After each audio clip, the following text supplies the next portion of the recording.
Boa noite, que a paz do Cristo, que o amor de Deus esteja em nossos corações. Vamos começar então a leitura, Sabedoria Todo Dia, Lorival Lopes, para que a gente possa neste momento já nos conectarmos com o Pai, com o nosso Mestre Jesus, harmonizando os nossos corações em nossos lares, aonde nós estivermos. E a mensagem diz assim: abrace a vontade de viver. Faça ecoar no seu coração um som de alegria perante a vida. Deixe o seu ser interno vibrar, pondo à mostra a positividade e a alegria.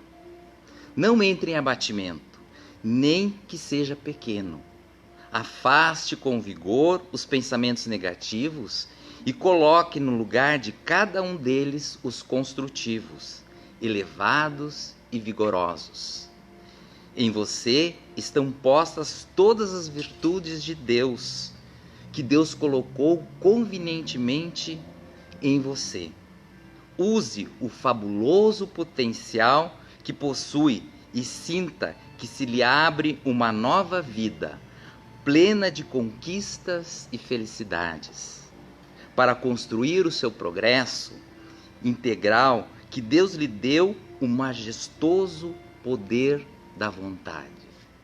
Que possamos neste momento, juntos, unirmos os nossos pensamentos, buscando o nosso Mestre Jesus, no conforto dos nossos lares, que neste momento nos encontramos, unindo os nossos corações em Deus nosso Pai, para que a lição do Evangelho de Jesus possa chegar em todos os recantos da nossa querida cidade, do nosso querido estado, do nosso querido Brasil. Que a tua paz, Jesus, nesse momento, se faça em nossos corações. Que assim seja. Então a Miriam vai falar para nós, o tema é tempo de renovação.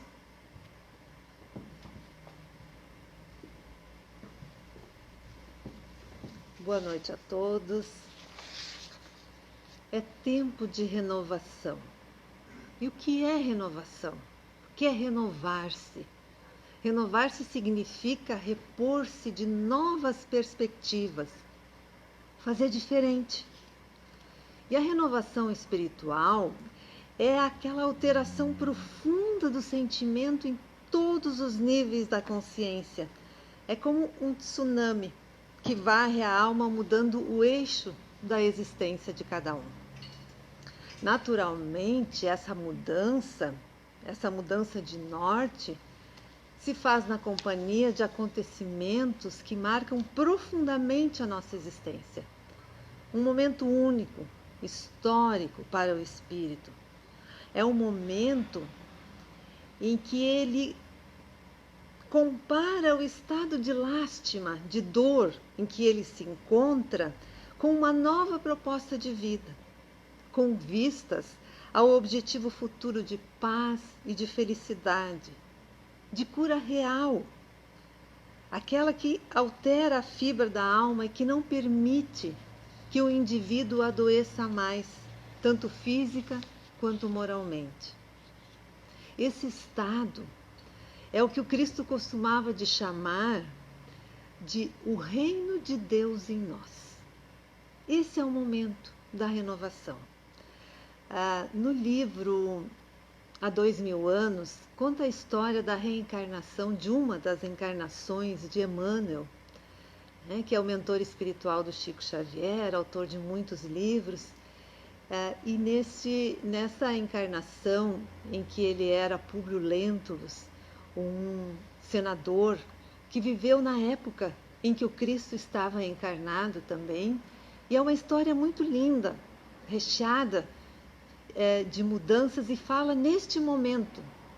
E eu vou ler para vocês um trecho de uma conversa que Jesus teve com este senador, que ilustra bem este momento de renovação.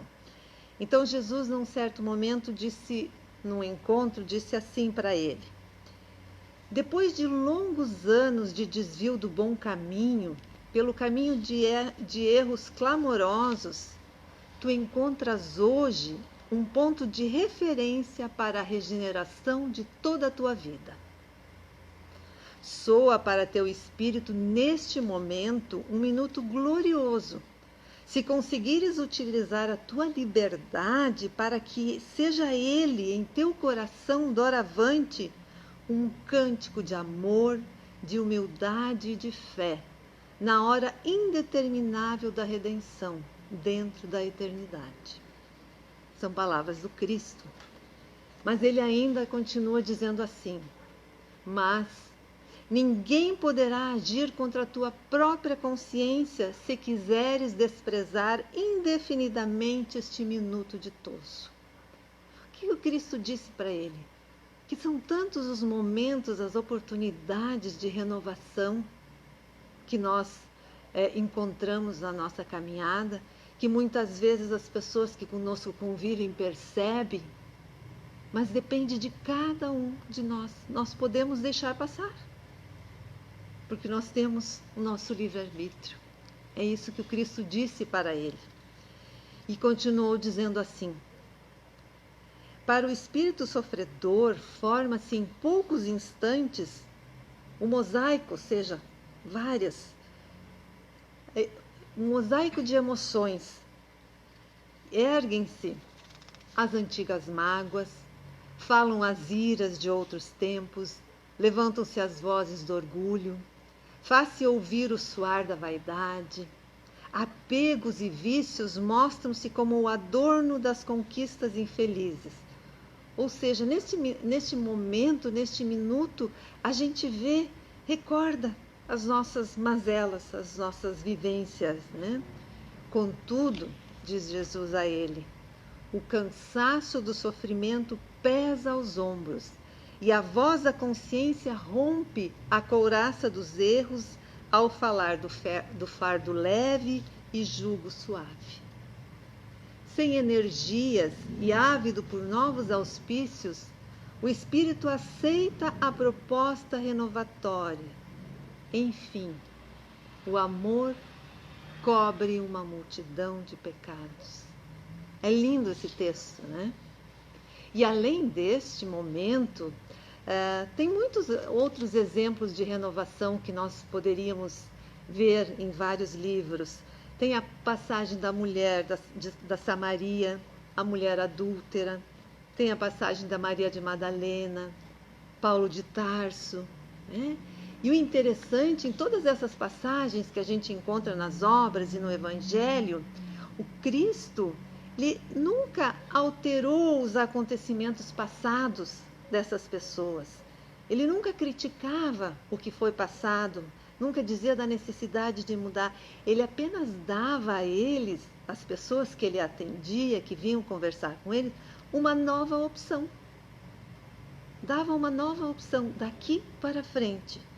E é claro que essas pessoas ficavam envoltas, assim como ficou o senador, em emoções jamais experimentadas. Imagina ouvir um conselho desse do próprio Cristo. É óbvio que o Cristo nos dá esses conselhos, né? Mas não com o nosso sentido da visão material, né? É como que se o magnetismo dele, do Cristo, fornecesse a eles uma degustação do sentimento da leveza da consciência e do alívio das dores do espírito que eles sentiriam depois dessa renovação. Contudo, esse breve experimentar dessas emoções divinas traduz-se em força incentivadora a imprimir na alma as condições da renovação, bem como a motivação para os enfrentamentos das provas e das expiações que vão vir. Porque essas provas e expiações nós sabemos que não são triviais, que exigem forças muito grandes de cada um de nós. Porque o desejo sincero de se renovar, ele não significa andar pelas trilhas da retidão moral, a partir de agora acertarmos somente. Longe disso, ele é apenas o primeiro passo das muitas léguas que nós vamos ter que caminhar para a aquisição das virtudes necessárias para essa mudança. Haverá ainda que se praticar o perdão. Se formos vítima da mentira, da hediondez, teremos que praticar o perdão. Precisaremos traçar os caminhos da tolerância, atingir os píncaros da paciência, atravessar os longos vales do cansaço físico e mental, em nome das novas e benditas escolhas que nós fizemos. E isso tem preço. Mas nós não podemos esquecer que o bem jamais se encontra solitário. Nós teremos sim companhia dos anjos a nos abençoar, transformando a semeadura na dificuldade, porque é difícil semearmos posturas novas, mudanças, mas nós vamos conseguir transformar essas semeaduras em ceifas de amor. Há que se errar, é claro, pois a alma ainda não é totalmente virtuosa, apenas se comprometeu a realizar a mudança, a adquirir, sob esforços, o material moral necessário. E todo indivíduo ainda traz em si o hiato das dúvidas. Todos temos dúvidas. O flagelo das antigas e infelizes afeições. Nós trazemos as nossas mazelas porque nós gostamos delas. E qual é o palco capaz de captar essas experiências que nós trazemos e essas experiências renovatórias, da mudança, da renovação que nós nos propusemos? Onde vivenciar estas situações para nos graduarmos, vamos dizer assim, para nos tornarmos melhores? A vida terrena é certamente o grande picadeiro. Nós encarnamos para isso, para realizarmos essas mudanças. Porém, existe um cantinho especial de renovação, aonde nós somos testados aos limites diante daqueles aos quais nós ferimos no passado. E vocês sabem qual é? É no lar. É no lar que se encontra uma parte bastante significante da programação renovatória da nossa existência. Obter a simpatia e o cessar das mágoas dos que nos cercam é uma conquista de grande relevância. E Jesus foi muito claro.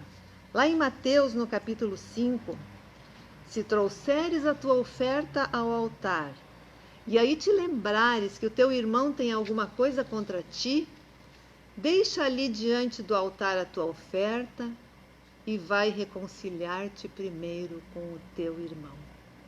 E é por isso que nós estamos neste lar em que nos encontramos hoje. Nós compreendemos melhor esses movimentos renovatórios quando nós recebemos a bênção de participar de trabalhos mediúnicos. Porque através desses trabalhos mediúnicos, através da mediunidade, vem belos exemplos da bondade universal, do que o amor faz. Porque daí a gente entende como o amor funciona como tentáculos de força invencível, que mesmo diante da mais profunda maldade, em frente de planos hediondos, resgata espírito nos limites máximos do crime. Então eu vou contar um pequeno exemplo para vocês que eu tirei de um caso mediúnico numa revista O Reformador, onde um irmão em profundo ódio, trazido, é claro, de outras vidas, buscava vingar-se de um jovem espírita, de coração bom. Entretanto, atravessando uma fase de desequilíbrio emocional no campo da família e do coração. E as ideias suicidas foram tomando posse, tomando espaço naquele irmão. E chegou aos fatos, aos limites das vias de fato. E o mais impressionante e revelador é que essa incidência obsessiva ocorreu em um conhecedor das consequências espirituais do suicídio, porque todo espírita sabe. E isso é um verdadeiro alerta para todos nós, para a nossa fragilidade moral, para nós tomarmos consciência que não basta nós sabermos das verdades, das leis da vida. É preciso mais do que isso. E tão logo este irmão, né, no trabalho mediúnico, se apresentou, iniciaram-se as cobranças, os tempos pretéritos, o soar expressivo do ódio, o desejo contumaz pela vingança e a confissão prazerosa das influências que ele fez para que o crime do suicídio acontecesse. Porque a gente não pode se enganar. As trevas, elas são perspicazes, são inteligentes e conhecedoras de todos os mecanismos espirituais que nós vivenciamos. E este irmão continuava a destilar o seu ódio, e ao dialogador ou ao esclarecedor, restou ouvi-lo, ouvir esse irmão em desespero vingativo e solicitar a oportunidade de uma nova conversa. O que foi aceito pelo espírito cobrador, né, e pela espiritualidade. E na semana seguinte, esse irmão compareceu, conforme combinado, à sessão mediúnica, contudo, com intenções bem mais amenas. Ele havia experimentado durante essa semana as sensações libertadoras do amor no decorrer dessa semana, fruto das orações daquele grupo de trabalho, da ação da espiritualidade e da bondade divina. E ele decidiu por renovar-se. Diante de todos os presentes na reunião de obsessão, ele disse isso. E ele se despediu, se dirigindo ao dialogador, dizendo assim: obrigado por confiar em mim. Realmente, o amor é irresistível. É lindo esse exemplo, né? E ele traz reflexões de grande profundidade. Porque muitas vezes nós taxamos determinada pessoa, seja um criminoso ou até alguém de nosso convívio, como perdida, de mudança impossível. Como se nós limitássemos o poder transformador do amor e da misericórdia divina. E nós nos esquecemos que o Cristo veio, e Ele mesmo sempre repetiu isso, para os doentes. Então esse caso nos mostra que nós não devemos desistir de alma alguma. E os acontecimentos dos instantes de renovação de cada um de nós pode estar ali, a milímetros, a centésimos de segundo à nossa frente, e a gente ainda não percebeu, né? Porque o Cristo não desiste de ninguém, e assim nós devemos fazer. Porque diante dos movimentos de renovação, quando a alma vira o fio, né, na busca de uma nova atitude perante a vida, alguns efeitos eles são sentidos de imediato, como por exemplo, as alterações da psicosfera, do campo eletromagnético, que está presente em todos, tanto nos encarnados quanto nos desencarnados, e que reflete o respectivo padrão psíquico de cada um, a situação emocional, a realidade evolutiva do ser, porque a nossa psicosfera é o somatório de tudo isso. E como a consequência do novo momento, da mudança, as vinculações mentais vão mudar a sintonia, possibilitando diluir aquelas conexões infelizes que a gente faz, porque o desejo intenso de mudança, a busca sincera da renovação de sentimentos através de pensamentos edificantes e palavras construtivas, potencializado por palestras esclarecedoras, água fluidificada, passes. Essa é a receita da reforma íntima, cujos resultados morais refletem um ser mais harmonizado e equilibrado, ciente do longo caminho que ainda tem para percorrer, contudo livre de culpas, porque compreende que o tempo proporciona o ressarcimento pelas vias do amor. Mas é importante lembrar que é necessário disciplina para nós não cairmos novamente nas antigas teias, no orgulho, né? Nas paixões. Por isso, o Cristo sempre repetiu, e nos repete até hoje: vigiai e orai, para não cairdes em tentação. É um exercício diário, de todo o momento, porque nós não podemos esquecer que nós temos um passado muito maior.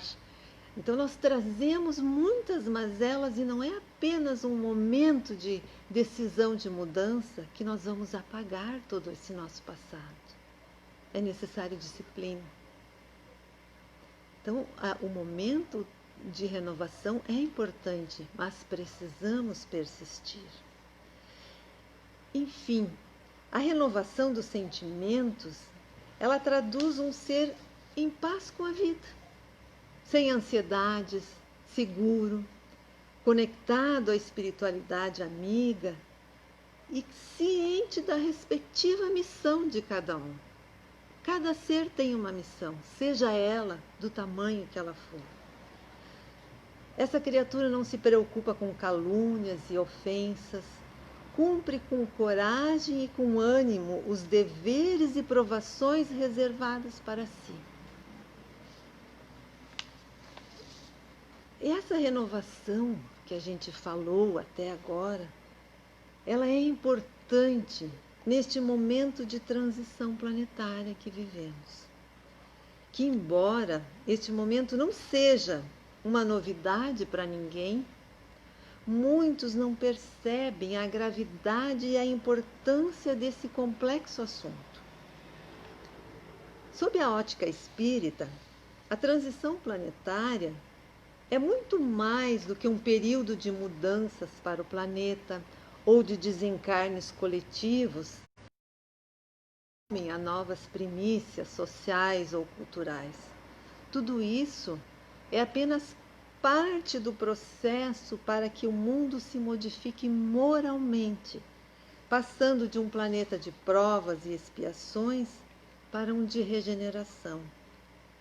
E isso implica dizer que haverá, ou que já está havendo, encarnes e reencarnes de espíritos mais evoluídos do que os que aqui se encontram.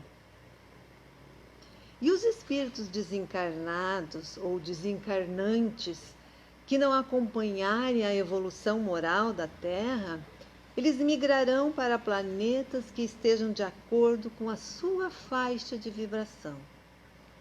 E isso nós sabemos que já ocorreu há milhares de anos, com a migração dos capelinos, que vieram de Capela, muito bem explicada no livro Exilados de Capela. Lá, ele descreve que legiões de espíritos vindo de mundos mais avançados teriam perdido o direito de lá reencarnarem por serem retardatários no processo moral, no progresso moral. Então eles vieram para um país mais atrasado, que no caso era a Terra, mas vieram prestar serviço, porque eles eram muito adiantados intelectualmente, então eles auxiliaram a Terra. Porque tudo na dinâmica divina tem um porquê, e o objetivo é sempre o bem, né? Então, sob essa perspectiva, sobre essa ótica, o mesmo ocorre agora com o nosso planeta. Mudanças climáticas e desastres naturais por si só já agem como holocaustos em várias regiões, causando destruição, causando morte, como nós vemos agora. Mais um exemplo do que está acontecendo, né? Nós passamos também por um período de embates militares e de governos corruptos. E aqui no Brasil nós percebemos isso. E sob essa ótica, só para nós refletirmos, eu trouxe uma frase de Caibar Schutt, que é um espírita, falando a respeito disso. E acho que vale muito a pena nós refletirmos. Ele nos diz assim: a escusa do cumprimento do dever produz o desequilíbrio, e o desequilíbrio constitui a crise. Se o magistrado, em vez de reger a justiça, vive da justiça, se o capitalista não faz circular o ouro, se o médico faz mais questão de ganhar do que de curar, e o sacerdote, em vez de evangelizar, quer enriquecer e dominar, pode a humanidade viver? O mundo permanecer equilibrado? Os homens cumprirem o seu dever? Então fica este questionamento para nós refletirmos. E Allan Kardec, na Revista Espírita de 1866, sob o título Os Tempos São Chegados, tem um texto muito esclarecedor. Eu vou falar só alguns tópicos para nós irmos encerrando as nossas reflexões. E Allan Kardec nos diz assim: a humanidade realizou até agora incontestáveis progressos. Os homens, por sua inteligência, chegaram a resultados que jamais tinham atingido com relação à ciência, às artes e ao bem-estar material. Resta-lhes ainda um imenso progresso a realizar. É o de fazer reinar entre eles a caridade, a fraternidade e a solidariedade para assegurar o seu bem-estar moral. Nesse tempo, não se trata de uma mudança parcial, de uma renovação limitada a uma região, a um povo, a uma raça. É um movimento universal que se opera no sentido do progresso moral. Uma nova ordem de coisas tende a se estabelecer. Nesse grande movimento regenerador, o Espiritismo tem um papel considerável. Ainda são as palavras de Kardec, tá? Não o Espiritismo ridículo, inventado por uma crítica zombeteira, mas o Espiritismo filosófico, tal como o compreende quem se dá ao trabalho de procurar a amêndoa sob a casca, de procurar o sentido além do fenômeno. É isso que o Kardec quer nos dizer. O número de retardatários ainda é grande, diz ele, sem dúvida. Mas o que eles podem contra a ordem que cresce, se não nela lançar algumas pedras? Essa onda é a regeneração que se ergue, ao passo que eles desaparecerão com a geração que se vai a cada dia a grandes passos. Até lá, defenderão o terreno palmo a palmo. Há, pois, uma luta inevitável, mas uma luta desigual, porque é a luta do passado decrépito que cai em farrapos contra o futuro juvenil, da estagnação contra o progresso, da criatura contra a vontade de Deus, porque os tempos marcados por Ele estão chegados. Então, analisando essa mensagem de Kardec, nós percebemos que os espíritos retardatários tentam manter-se no planeta. E são eles que influenciam os encarnados que estão na mesma faixa vibratória, numa tentativa frustrada de evitar o exílio inevitável. Porque quem não se renovar será exilado, gostemos ou não. E com relação aos espíritos que reencarnarão neste planeta, Divaldo nos diz que são de Alcíone, uma estrela de terceira grandeza, que é muito conhecida pelos gregos e pelos chineses antigos, que fazem parte da constelação de Touro. Ele respondeu em um programa de televisão que esses espíritos vêm agora com uma missão muito diferente da missão dos capelinos quando eles vieram até aqui. Que eles são criaturas especiais que se destinam a guiar a humanidade para a transformação da humanidade terrena em uma multidão iluminada e fraternal. Então, meus irmãos, é preciso enfatizar a necessidade de reavaliarmos a nossa postura, principalmente nessa conjunção atual, e nos modificarmos moralmente, para que nós possamos reencarnar novamente neste planeta, quando ele se transformar efetivamente em planeta de regeneração. Por isso, agora é sim, meus irmãos, tempo de renovação. Que possamos nos renovar nesses dias. Uma excelente noite a todos.